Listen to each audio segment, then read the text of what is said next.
ride or die.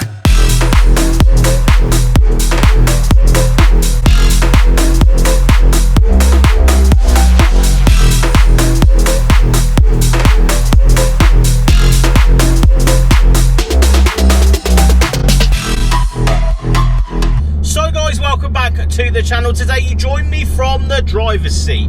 The 2007 Mazda MPS, one of the most underrated performance hatches ever, in my opinion. This Japanese absolute front-wheel drive manual weapon is very underrated in my opinion. So what we're going to do is we're going to go out, we're going to send it down some B roads, go and enjoy this thing, talk about ownership, pricing, and what these are actually like to modify. But as ever guys, make sure you like this video, subscribe to the channel if you haven't, but onwards to the B roads. We're interrupting today's video to give a massive thank you to today's sponsor, Aftermarket Arbitrage. Aftermarket Arbitrage is the plug for any hard to find or hard to get items on release day, links and information to buy sought after clothing, accessories, PS5s, hot tubs, and anything you could ever want. And you can resell this stuff or keep it. I personally keep all of my cops on Aftermarket Arbitrage. And just like this pair of Yeezys that I've been wearing in a couple of these last videos on the channel, these were bought at retail. I did not pay any more than I had to. On the resellers market, I could sell them on for a profit if I so wish to, just like you guys can, and have a side hustle. But for me, I personally keep all of my things. Link is in the description, and there is a discount code there for you guys that I have grabbed for the guys at Aftermarket Arbitrage. Remember to use the link in the description. Let's get back to the video.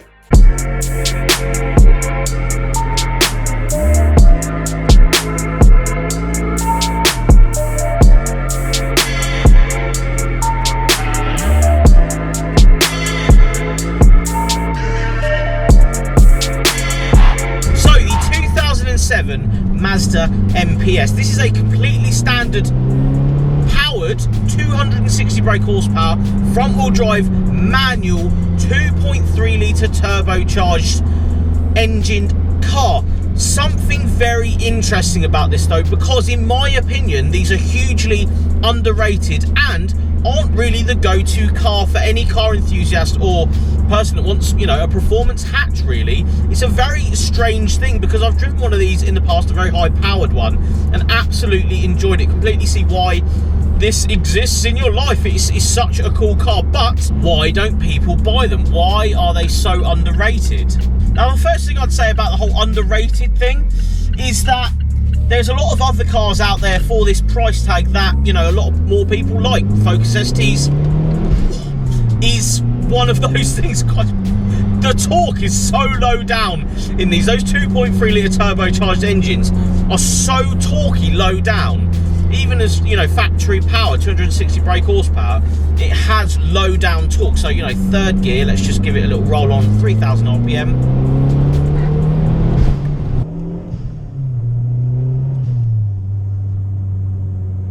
Yeah, really low down torque in this. Now, as you can hear as well, it's got a Jap speed catback exhaust system on this, which actually brings me over to my first point as to why, you know, I don't really understand why these are a little bit underrated in the sense that no one buys them, but they're really easy to modify. This exhaust system, I was just chatting to the owner, I was like, oh, how hard is it to find parts? He's like, oh, the Jap speed exhaust system was 300 quid and it was on the shelf, it was ready to go, which, you know, other Japanese cars, not necessarily hatches, but other Japanese cars in this sort of price tag, it's quite hard to modify. You know, say a Suzuki Swift, I know it's not the same thing, but if we are talking about little hatchbacks from Japan and you've got, you know, £5 grand to spend, say, on the newer shape one, they're really hard to modify. This isn't. They're very cheap or very inexpensive to actually find parts for, and as I've just spoke to the owner, stuff is actually on the shelf in the UK ready to go for these cars, which is a real good thing if you're actually willing to buy one of these and then go and get some few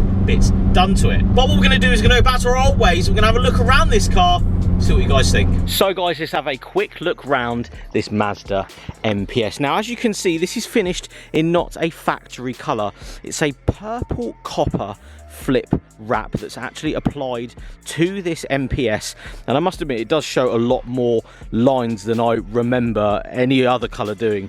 You can really see the lines in the bonnet here going up, really cool lines that you usually don't see with other colours, and in fact you can see a little bit more of a broader rear here. That's maybe just, you know, the colour that's actually showing that, but I think it actually does fantastic justice to the look of this MPS. Very cool looking car, I must admit. You wouldn't know what it was unless you knew what it was. The generations after this do come with air vents in the bonnet, so you can sort of tell that it's an MPS, but this generation, other than the bumpers and stuff, you wouldn't really necessarily know that this was an MPS until we obviously put your foot down and it went down the road. So coming around the car, the modifications are that it's been lowered on H&R lowering springs. It's actually sat on these XXR wheels as well, which complement the wrap incredibly well. It actually has M3 style mirrors. When was the last time you saw some of them that actually blend really well with the car? Very cool aftermarket thing there. I think that looks really in keeping with the car. I think it looks well. Now, Maxton